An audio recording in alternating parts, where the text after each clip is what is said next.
Retired IPS officer Andhra Pradesh DGP Shri Vinay Ranjan Ray వాళ్ళ Mrs Tanuja Ranjan గారు ఒక మర్డర్ ఫర్ గెయిన్ కావడం జరిగింది. ఈ ఆఫెన్స్ తెల్లారుజామున 2 గంటల అయిందని చెప్పి మనం అందాజు చేయడం జరుగుతుంది దొరికిన ఆధారాల పైన. ఇది ఒక నేపాలీ గ్యాంగ్ పనిచేసిందని చెప్పి మనము ప్రాథమిక అంచనా తెలియడం జరిగింది. కొన్ని క్లూస్ దొరకడం జరిగింది. ఆ క్లూస్ ఆధారపైన పోలీస్ టీమ్స్ కూడా వర్కౌట్ కావడం జరుగుతుంది. సో ముఖ్యంగా ప్రజలందరూ కూడా కోరుతున్నాను, మీరందరూ కూడా మీ ఇంట్లో మనం చాలా గత ఒక 2 నెలల నుంచి ప్రజలందరూ కూడా అప్రమత్తం చేస్తున్నాం. ఈ నేపాలీ గ్యాంగ్స్ వల్ల అప్రమత్తం ఉండండి అని చెప్పి మన దగ్గర కాకుండా బెంగళూరు, బాంబే, పుణే దేశవ్యాప్తంగా చాలా చోట్ల కూడా ఈ ఒక నేపాలీ గ్యాంగ్ ప్రాపర్టీ ఆఫెన్స్ చేయడం జరుగుతుంది. ఇంట్లో ఎవరు లేనప్పుడు లేదంటే ఏదో ఫంక్షన్ వెళ్ళినప్పుడు ఇలాంటి నేరాలకి పాల్పడుతున్నారు. ఇక్కడిక్కడ మన రిటైర్డ్ డీజీ గారు బయటికి వెళ్ళినప్పుడు వేరే ఊరికి వెళ్ళినప్పుడు ఈ ఒక ఆఫెన్స్ జరగడం జరిగింది. పిల్లలు పైన ఉండడము, మేడం కింద ఉండడంతో పైన ఉన్న పిల్లలకి తెలియలేదు. సో బయట నుంచి వచ్చి ఇక్కడ ఇంట్లో పనిచేసే ఒక లేడీతోని వాళ్ళు కాంటాక్ట్ పెట్టుకొని ఈ నేరానికి పాల్గొన్నారని చెప్పి మనకు ప్రాథమికంగా తెలుస్తుంది. మన సీనియర్ ఆఫీసర్స్ అందరూ కూడా దీనిపైన ప్రత్యేక శ్రద్ధ పెట్టేసి డెఫినెట్లీ ఈ గ్యాంగ్ని పట్టుకోవడానికి కృషి చేయడం జరుగుతుంది.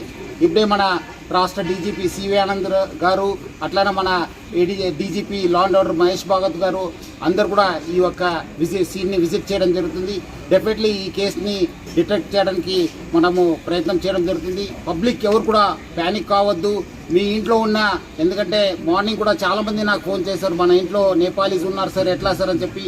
అందరు కూడా చెప్తున్నాను, వాళ్ళు 1 ఇయర్ 2 ఇయర్ అనేది మీరు పెట్టుకోవద్దు. మీరు డెఫినెట్లీ వాళ్ళపైన చాలా నిఘా పెట్టాలి. అట్లానే మీరు బయటకు వెళ్ళినప్పుడు మీరందరూ కూడా సేఫ్టీ మెజర్స్ తీసుకుని బయట వెళ్ళాలని చెప్పి కోరుతున్నాను. సో డెఫినెట్లీ ఈ కేసుని హైదరాబాద్ సిటీ పోలీస్ చాలా సీరియస్గా తీసుకొని డెఫినెట్లీ డిటెక్ట్ చేయడానికి కృషి చేయడం జరుగుతుంది. ఉన్నావు, మనకు ఉన్నావు, డెఫినెట్లీ ఆధారాలు దొరికినాయి. అంటే వాళ్ళు మేడంని చేయి కట్టేసి నోట్లో గుడ్డ పెట్టేసి పెట్టడం జరిగింది. యూజువలీ అది ఒక మోడస్ ఆపరండి. ఇక్కడ అన్ఫార్చునేట్లీ మేడము ఆ ఒక సఫోకేషన్ వల్ల చనిపోవడం జరిగింది.